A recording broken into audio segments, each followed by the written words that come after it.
आज काय बनवतीयेस? आज बनवते आलू पराठा. अरे वा, मस्त बाहेर पाऊस पडतोय. गरम गरम आलू पराठा खाऊयात. छान छान. चला तर मग आलू पराठा बनवूया. बटाटा त्यामध्ये मी टाकलेलं आहे थोडं मीठ. हे आहे ऑरिगॅनो. उकडलेला बटाटा स्मॅश करून घेतलाय मी. त्यामध्ये मीठ, ऑरिगॅनो आणि चिली फ्लेक्स. त्यानंतर मी टाकते यामध्ये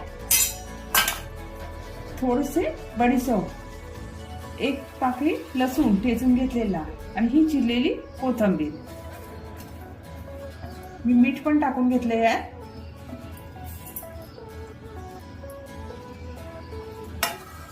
त्यानंतर मी त्यात टाकते थोडीशी किंचित हळद, थोडेसे मी चिली फ्लेक्स टाकलेले आहे म्हणून लाल तिखट अगदी कमी, थोडं धने आणि जिरेची पूड. हे सगळं मी आता व्यवस्थित एकजीव करून घेणार. मिक्स करून घेते चांगलं. हे मी गव्हाचं पीठ घेतलेलं आहे. पराठ्याला मी मैदा नाही घेतला, मी फक्त गव्हाच्या पिठाचंच करते. गव्हाचं पीठ छान मळून घेतलेलं आहे एकजीव.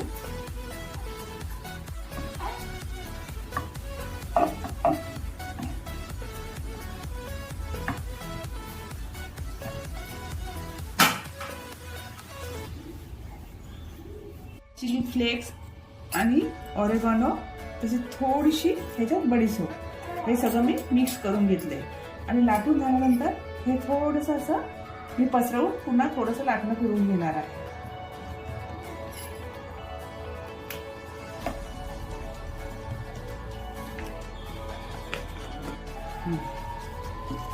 पराठा लाटून झाल्यानंतर मी हे त्याच्यावर पसरवून थोडंसं लाटण्याने फिरवून घेतलेलं आहे.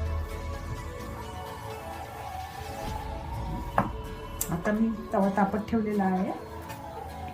तव्यामध्ये आपण थोडंसं मी तेल टाकते. तवा तापत ठेवलेला आहे मी. तवा चांगला तापलेला आहे.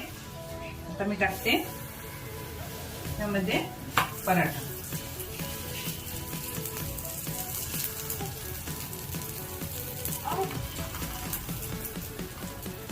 तेल सोडून चांगला पराठा दोन्ही बाजूने मस्त शेकून घ्यायचा.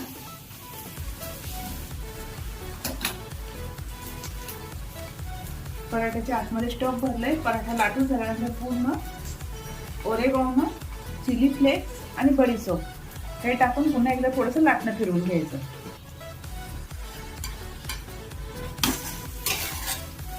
एक बाजूने मस्त शेकलं गेलंय. आता ही दुसरी बाजू